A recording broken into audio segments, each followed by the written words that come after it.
Hello, hello, hello, everybody. Coming at you on a Tuesday, November 29th, right now. Thanksgiving is just recently behind us, as well as one of the biggest shopping holidays, extended shopping holidays, I should say, with Black Friday stuff, Cyber Monday. I don't know if you saw either, JP, but a lot of the Cyber Monday ads have been getting, say, sales through November 30th. So Cyber Monday, Black Friday is now apparently extending into Wednesday this month for a lot of Well, so it went from Friday to Monday, and now it's going from Monday to Wednesday. So eventually, we're going to have like Black Month or something. Like it's yeah. just going to be shopping all month. Right. Which is, I just thought was funny based on what I just told you before this call about, for me, I was racing against a made up midnight deadline in my head because I'm a purist like that. So today's conversation is on impulse awareness. And so, like, well, we came up with this one, especially with knowing that we're going to come up this time right after Thanksgiving, have this broadcast. And again, the shopping in the holiday season does tend to start with these days behind us. And of course, that is just one example, but a big one for sure with people involving impulses is they see good deals or they see things they want. Should I buy this now?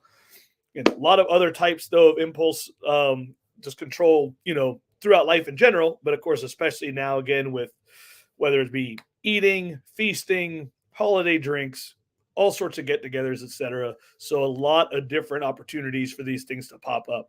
So, brother, you want to go ahead and get into it a little bit? Yeah. So this is a perfect time to talk about this because in usually people's impulses change around this time of the year. Oftentimes for the worse, but not necessarily. People will often overspend for buying Christmas presents, or they'll manage their time in ways that create some difficulty for them. But this is a good time to talk about when you're having the impulse to do something, and especially if it has the opportunity to put you in a less good spot, knowing what it is the impulse is about. And the reason buying for the holidays is such a wonderful uh, segue into this is because whenever you're doing something that looks simple like buying Christmas presents, there's an opportunity for it to become complicated, and it really is useful to be aware of what your actual impulse is. How many people do you know in your life that when they're buying Christmas presents, they're not trying to buy somebody a Christmas present? They're trying to buy that person's love or approval. Mm. How often have you tried to buy a nice gift for somebody, but you're not actually buying a nice gift for them? You're trying to buy their esteem towards you, like, oh, this person must have excellent taste. And if you can get used to being aware of what is the impulse, what's the thing you're really trying to buy with your action, it really sets you up to avoid a lot of potential pitfalls, not only during the holiday season, but certainly during that time as well, but throughout the year. Yeah, when you're listing those off and giving those examples, and competition's another frequent one, where different people tend to sometimes compete when it comes Oh, to, who's going to give the best Christmas? Oh, God bless. yeah, I like hate who's going to give that, like giving or even getting, like it's crazy how many different ways this can come up. Um, and yeah, like I said, like other ones that I think about, for example, are, like I said, with food, like if I mean, these are obviously very food centric holidays almost across the world. But so, a lot of that. As people may opposed to not. all of those non-food centric holidays. I mean, I think, yeah, like I don't know of a whole lot of, feasts for Arbor Day. No Oh, offense. okay, fair enough. I'll buy that. But yeah, good point. Good point. Food centric versus family food centric, maybe. I don't know, like feast centric. Yeah, okay. What I'm going to coin that.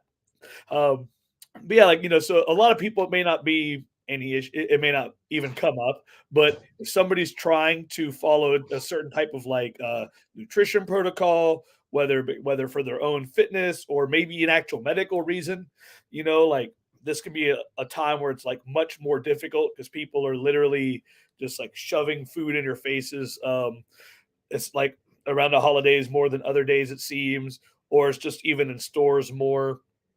But I do think that focusing on the financial part is a big one that hits home and is just so easy to understand for so many people because, like I said, there's just so many examples of this that we all know. We either know it personally because we've done that or are doing that or are fall into that, or at least know somebody who is, one way or the Hmm. other. Like I said, I've already thought about just some examples as a whole, so I'm curious to see how this will go. Okay. So speaking like more foundationally first, when it comes to simple deciding whether or not something is like an idea that you have, aka to possibly buy something or to eat something or to drink something, or even just accept someone's invitation. That another impulse. Like, do you say yes to everybody who invites you to do something, or do you guard your time a little bit?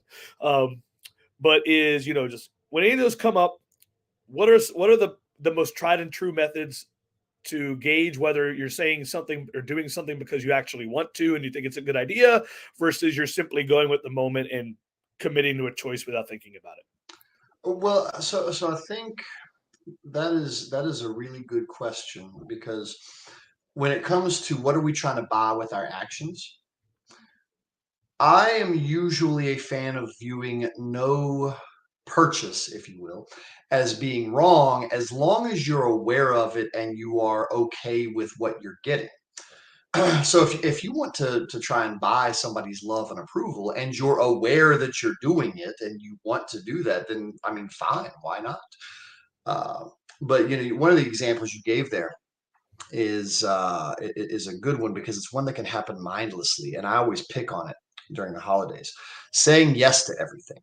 Uh, I pick on this one a lot because a lot of people will say yes to everything, having no clue what it is they're chasing and what it is they're desiring.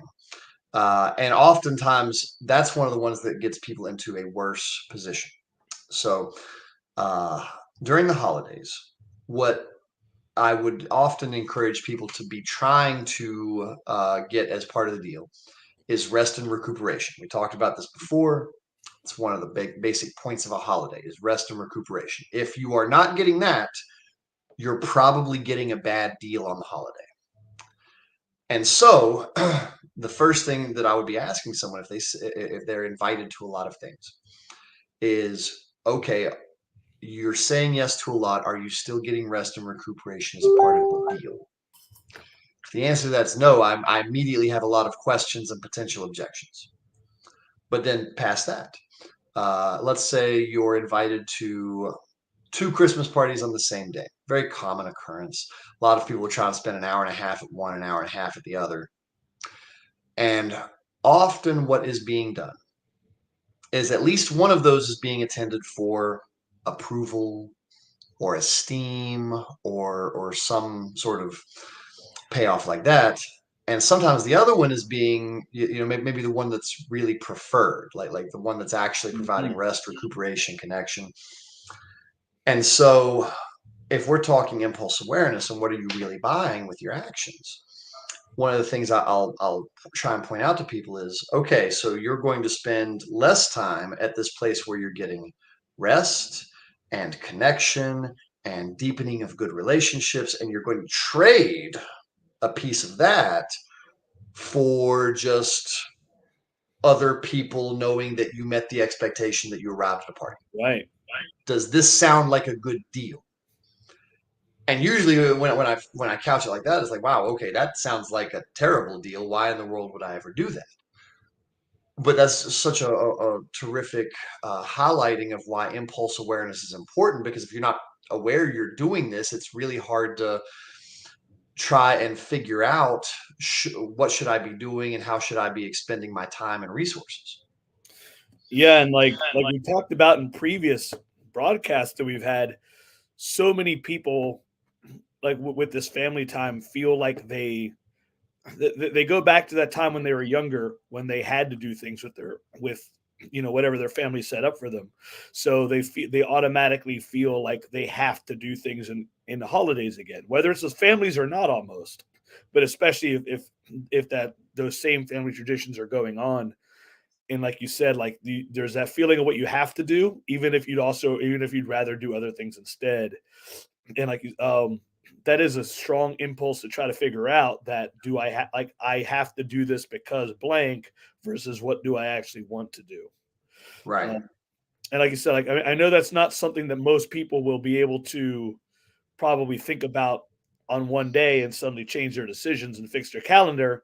But I really like what you said. Like that's a great um, comparison that you brought up, though. Like, what do you Well, want? and let's actually address that because you're right, but there's still some usability in this. Yeah, the people listening to this today probably will not make a behavior change for this holiday season, but this is a terrific opportunity to stick this into your awareness this year. Yes, Notice what you're doing, and then you have the opportunity to make different choices next year if you wish to. that's awesome. Great opportunity to stick this in awareness and realize what you're doing. That's key right there. I'm actually curious. I thought about this when you started that little segment. We're talking about people who say yes to everything. What about people whose automatic impulse is to say no to everything, but they would actually almost rather like do things?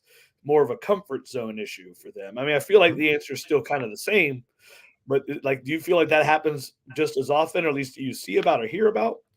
Oh, sure, sure. I mean, it can be driven by anything from social anxiety to, some people are just so burned out that it's hard to muster up the energy to do stuff.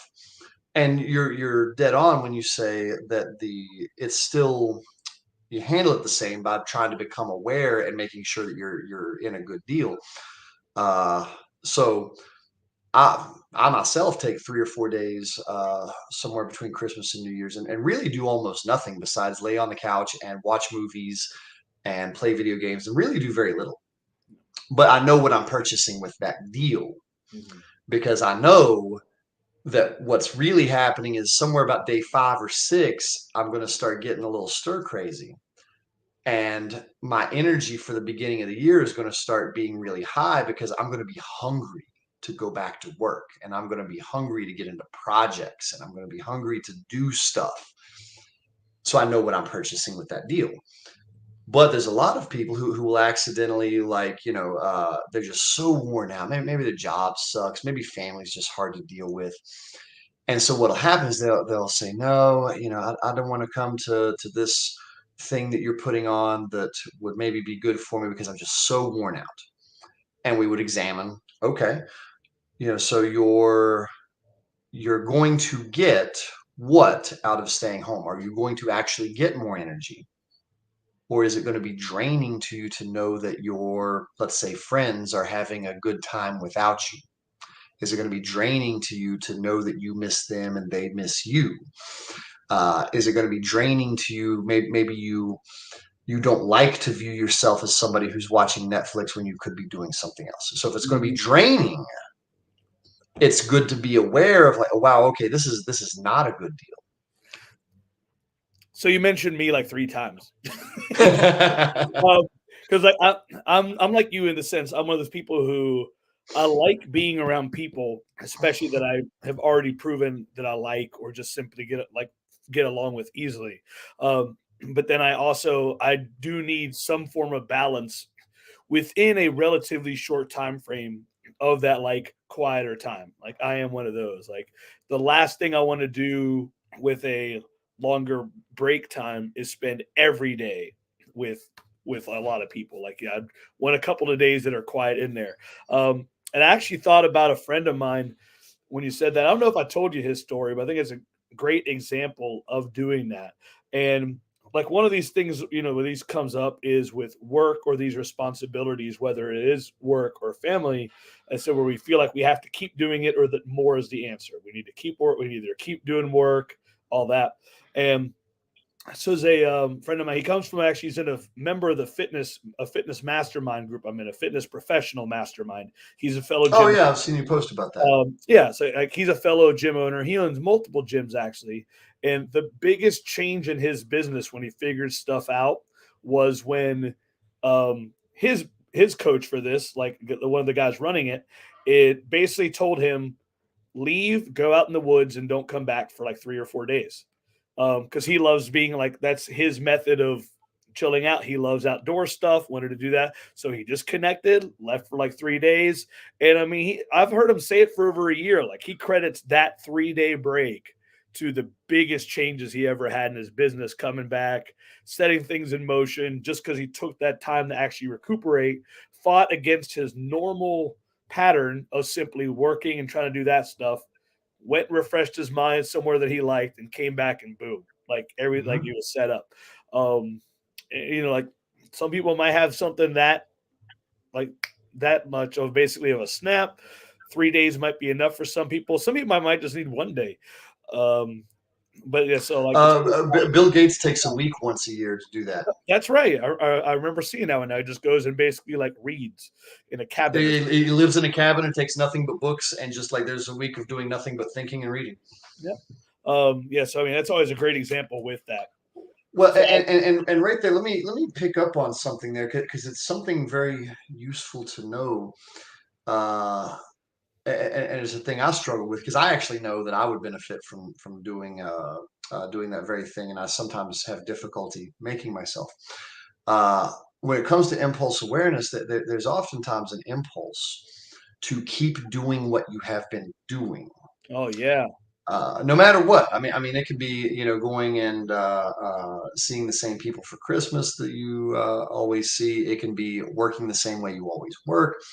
But there's a payoff to doing what you have always done, which is, if nothing else, it has clearly worked well enough that you have survived another year. And that's it sounds almost silly to say that, but that is very powerful to the brain. The brain is very Yeah. oriented to survival, and the simple fact that you made it doing what you were doing, uh, you're essentially buying the somewhat certainty that if you keep doing this, you're at least going to make it. And that's a very powerful thing to overcome. So I want to use this to express empathy to people who struggle to make changes. It's no wonder, because that impulse to keep doing what you're doing that has led to you at least making it this far is really hard to overcome. And that's why a lot of people have to get very clear on what they're trying to purchase to make any changes. So if I said, hey, what was it, 2 weeks or 4 weeks ago, we said, hey, don't hang out with toxic people at Christmas. That's no good for you. Mhm. I say that, but you have to be very aware of, okay, what am I going to get out of making that massive change?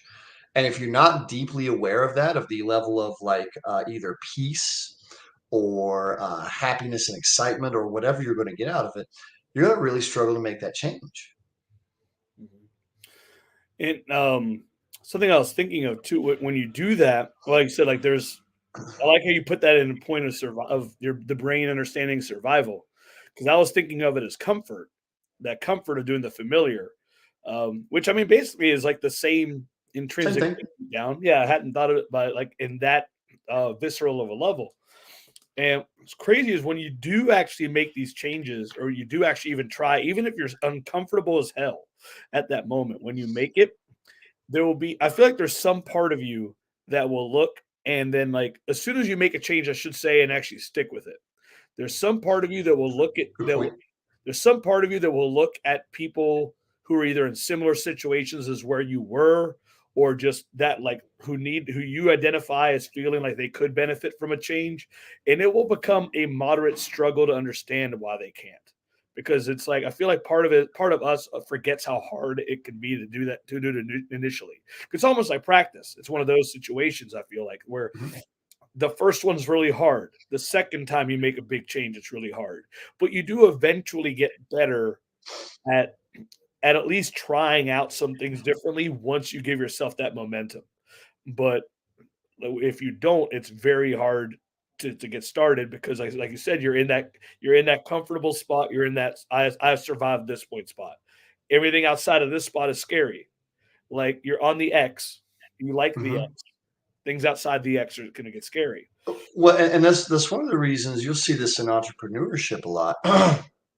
Almost anyone who, well, I shouldn't say almost anyone, but if we just do the math, figure 80-ish% of people who successfully run their own business, they started from a very, very difficult spot. Almost nobody was like 35 and they were like a middle manager at some firm and they were like, this really isn't for me. I think I'm going to start my own thing. Because when you're in a comfortable spot, it's very hard to break out of that because it's led you at least to being somewhat okay.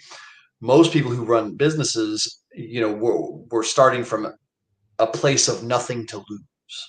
Like, okay, I literally have nothing and I have nothing to lose, and therefore now I can just like go hard at this.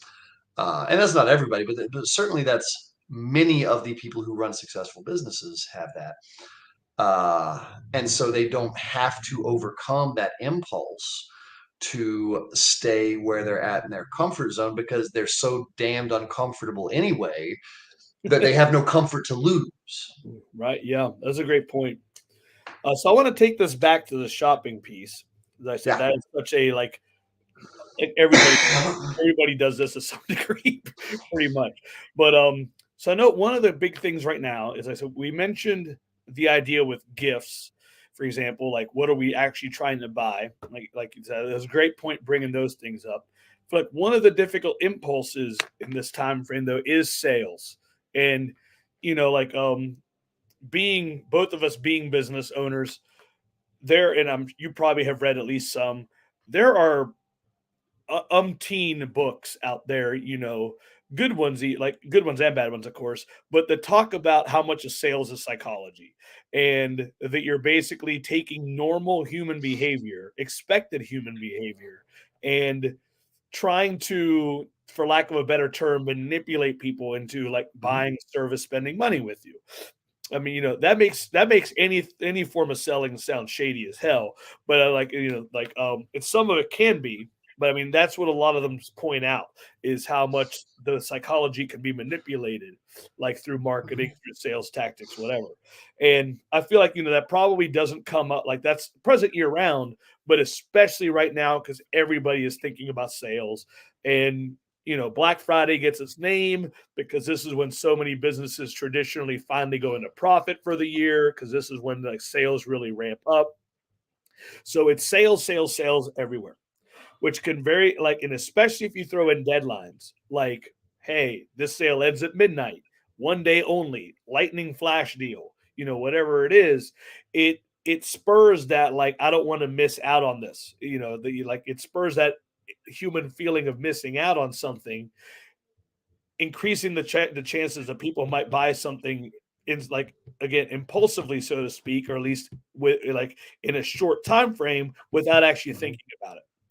Is I feel like that is one of the biggest things that most people have to deal with because again that's out there. And so I know for me, like I was telling you before this, is in so if you're listening to this now or later, yesterday was Cyber Monday for us in real time, and me being a quote unquote purist, I was like thinking that things might end at midnight on Cyber Monday. Some really do, but so I mean at least I have that. But so in They my used to anyway. yeah, so in my mind I'm like, okay, I have about an hour and a half left right now to look for anything I might want. And in a very short span of time, aka like 90 minutes or less, I spent a couple $1,000s. I told you. And I said that could look impulsive. And was I basically putting things in cart as soon as I saw deals on them? Yes. But I had at least one strategy that I was going off of, which I felt really helped and makes me feel completely like good with these calls that I made, are that I was basing these things off a list that I had been collecting for at this point months because I bought both things for the house that I'd already had as just things to get eventually for furniture. These are things we need, or then also Christmas gifts. But I'd already listed things down as like these are possible gifts I want to get. Um, and I already kind of had a setup, like an ideal budget that I wanted to spend on it next month in my head. But I was like, if I can get better deals on it now, I will get better value, and I can just, with a little bit of control, as long as I'm paying attention to myself next month, I can use that budget to pay off what I got right now Mhm. better than that. So there are a lot of pieces in place there, but I said like a lot of people are just kind of flying by the seat of their pants. I feel like, or at least that's what they feel like. Well, and so if we talk about impulses and impulse awareness, so the thing you did um, was probably a good way to handle impulses because you took a lot of the impulses out. You had a list, a pre-existing list of things that are needed, and you just advantageously timed this list of things I'm going to buy to when there might have been deals on stuff. So you actually removed a lot of the impulsivity out of it because you're talking about the psychology of sales. And, one of the things that I often tell beginning counselors is if they're not studying sales, they are missing out on important pieces of psychology because that is a field that understands psychology just as well as we do, just in different ways, especially in terms of predicting human behavior. But you did it pretty well because you removed certain aspects of the impulsivity, but you brought up ones that other people are very sensitive to. Lightning deals. 4 minutes left. I Mm-hmm. use an app called Evernote on my phone. They've been telling me that I'm about to miss out on 40% off for their subscription service for the last year. Yep. At this point, I'm not buying their subscription service just because I'm so annoyed at them for lying to me. So, but one of the things that you can do for yourself is just know the what sort of impulsive vulnerabilities you might have. The whole really loving to feel like you're getting a deal thing culturally is a pretty American thing, and there are other cultures too, but that's I say it because it's not unique to, or it's not a broad spectrum across all of psychology. There's a cultural aspect. There are some cultures who are much more interested in, instead of getting a deal, in getting the best product and knowing that it will last forever. Or, there are some people or cultures who are more interested in doing deals with people they know and care about. There's kind of a movement right now amongst younger folks. They're much more interested in doing deals with companies that whose values they align with. Mm-hmm. So as you are like addressing like how you spend your money, it is good to know what are you hoping to purchase. I'll tell you a great story about this. A lot of people will buy stuff just because they're getting such a great deal. How often have you heard that phrase? One time I went out, it's probably the last time I ever really tried to find anything on Black Friday. I was looking for an item because I wanted to buy a stand mixer. And I got to the store and it said, "Oh, marked 65% off." It was like $350 down from 800. I was sitting there looking at this piece of machinery. I'm like, I don't think this is an $800 piece of machinery. And so through the magic of the internet, I just got online. I was like, well, okay, let me. And everywhere I looked, on every website, Amazon and much less known websites, 350, 325, 365. Like, I mean, it's all hovering right around 350. And so I was like, oh, okay. So they're lying to me to Mm-hmm. trigger my psychology of, oh, I want to get such a good deal. And so that's the darker side of sales. You said sometimes sales can be sleazy. That's one of the ways to make it sleazy is to deliberately be manipulative in that way to make people think they are getting a thing that they are not. And for the consumer, that's a wonderful thing to be aware of is what are you trying to get and are you actually getting that thing? If you love such a good deal, fine, but are you actually purchasing that? Or are you just being manipulated? Yeah, and I was actually going to bring that one up before you started. Was there are some companies whose entire marketing strategy is to have that year-round markdowns, where the Yeah. markdown price is the actual price, and they just make it be like, oh, 70% off, and like you said, like it's like that year round. It's like, is it really Yeah. So it's not a 70% sale. off? Is there a day I could be so unlucky as to get this at 100% of its normal price? Does that day exist? It's like, always wondered about that. So speaking, so one of those, like this, it gets taught all the time as another one of these sales tactics, but especially to make the consumer feel that like I have to act now is the upsell too. And granted, this doesn't happen a ton, say in like retail that I'm aware of, because it's like there aren't many upsell things there. The Well, I guess you could say like the retail version of an upsell would just be that counter of things that leads up to the check register, which Yeah. is placed there. Like that is a placement for when people are there have let their guard down to add more things to their cart. That's why it's usually very simple things like candy bars, snacks, drinks. It's really easy to be right there and be like, oh, let me add one of these. That is specifically looking at common impulse and when Yep. defenses are down. The upsell, like, as actually quote unquote an upsell, typically happens online shopping. We've all seen that. You go to something, you go to cart, maybe you've even made the transaction, maybe not. You hit that page. The next part, maybe if it's or an extra one, is like, hey, limited time only, add this for only this much. And go and ask you, like, even DoorDash does this now. I don't know if you DoorDash enough to see that, but No. like even they will be like, hey, 10 minutes or less and you can get something from this nearby store, add it to your order. So like adding, so you can DoorDash from multiple places at once now due to the magic of pop-up upsells. um And see, this is great because this one's not so obvious. Like, so what are people buying with this? Because if I buy something on 60% off sale, I'm buying potentially getting a really good deal. But like, okay, here's this extra thing that you didn't even want, and we would like you to buy it because it's under a limited time. What is the person actually purchasing? There's your psychology pop quiz for the day. What would you think? See, I don't even know, to be honest. Like, I'm curious what you have to say because I do not know. But it matches something that I feel like happens a lot, and that is a lot of people when they finally decide to cross over a line and say I'm going to do this, they will overdo it or like almost do it more on purpose. So what's being purchased there is I didn't miss out. Fear of missing out. Ah, okay.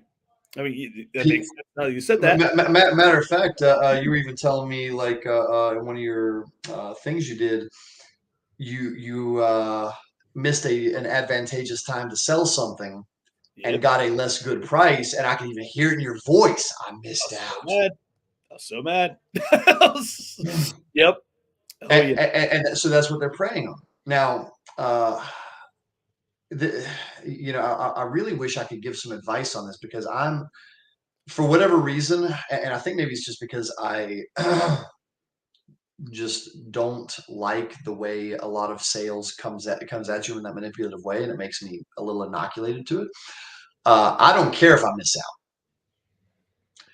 and so there's something that makes me a little bit immune to that. But the advice around that is not very good because it's just be like me, and that's not usable Right. advice, right? But if you know that's what they're selling you, partly, I mean, they may have a good product. Not every company is being manipulative just to be shitty. Like there's plenty of people who have decent products.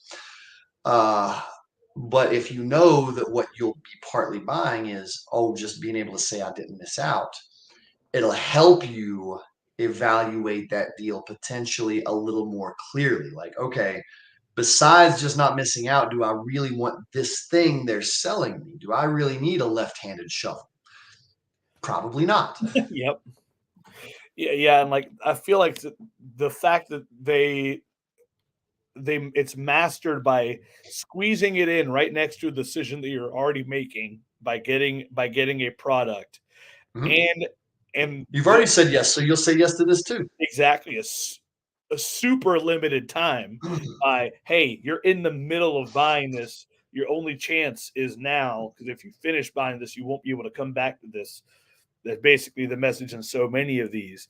Like, yeah, it makes it a very, I mean, it's such a short time frame to make that decision.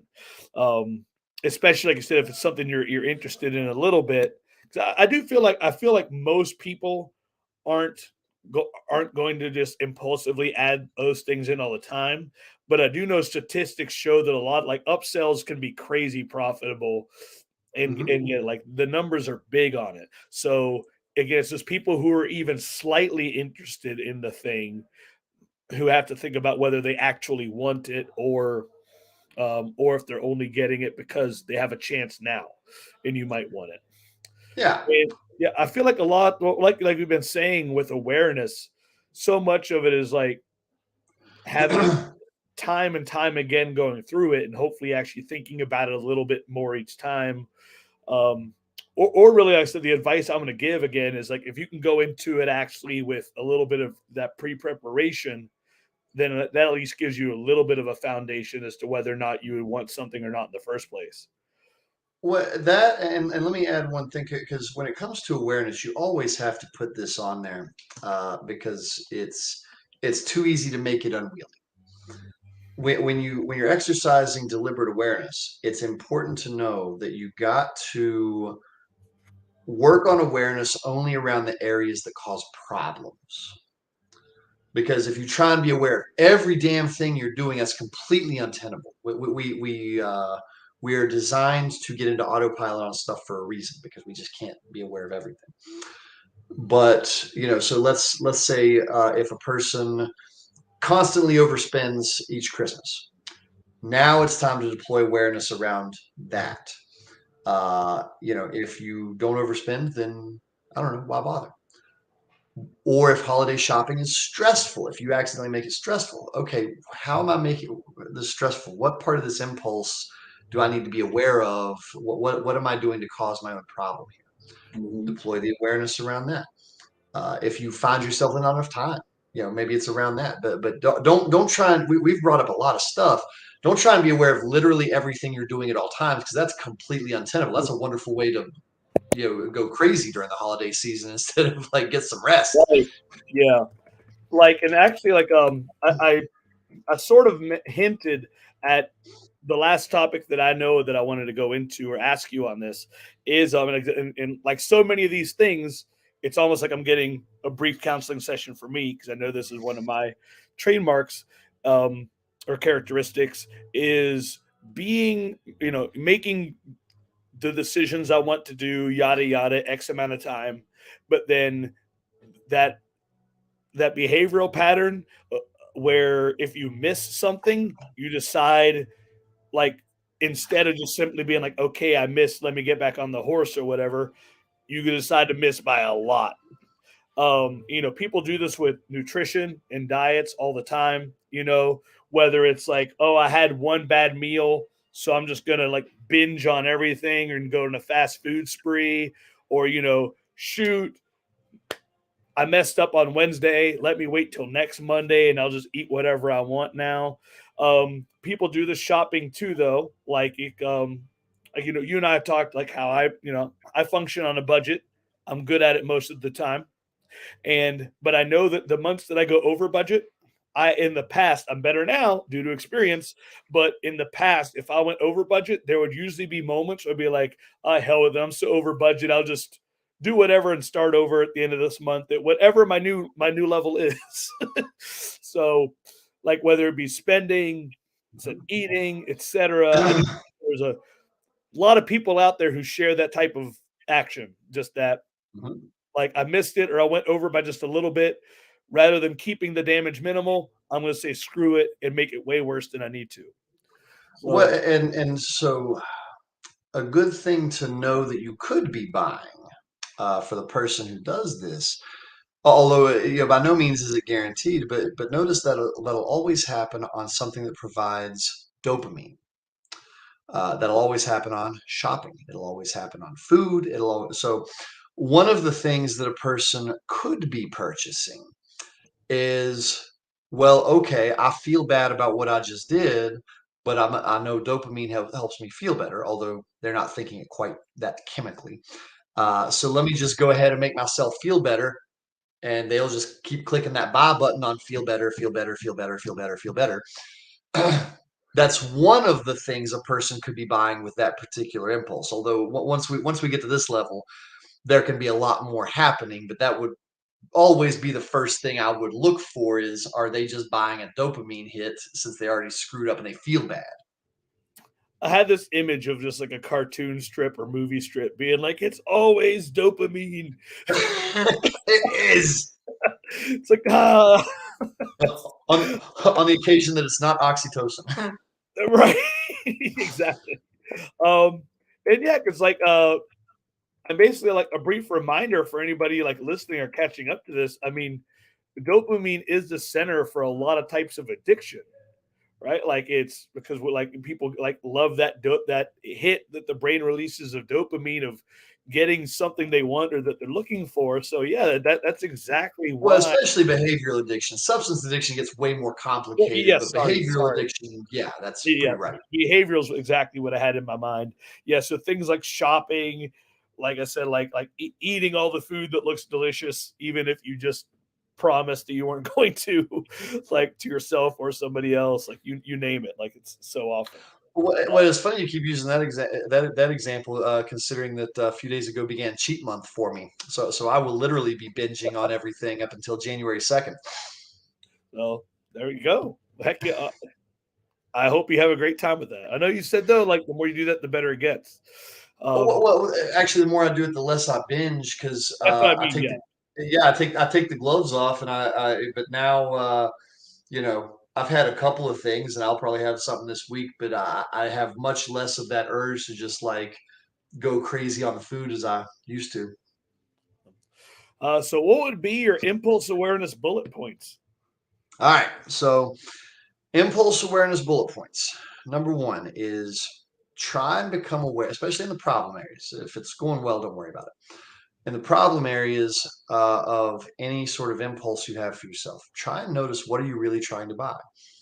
In the case of overspending on Christmas gifts, most people are trying to buy love and affection, which is non-purchasable. They're trying to buy the flex of getting the best Christmas gift, and they're way overspending their time, energy, and effort.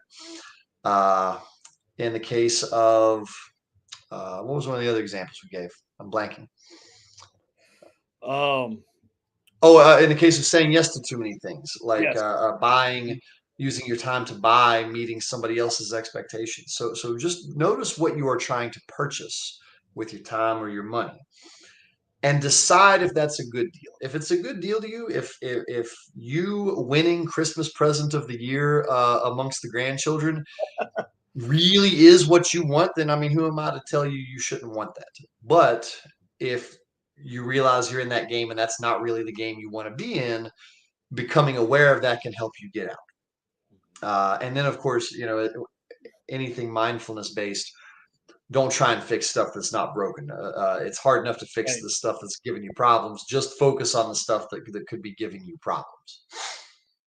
And I mean, like the one thing that came over and over again in this conversation, I feel like, was definitely awareness, and that happens so often. And yes, because it's very hard to change behavior in a direction you're more comfortable with or want without realizing that something's not leading you there, or that something's leading you where you don't want to go. So yes, I mean, like I feel like that was the message that kept coming up, and yeah, that really is with it, especially talking about impulses. I mean, it's something that just happens.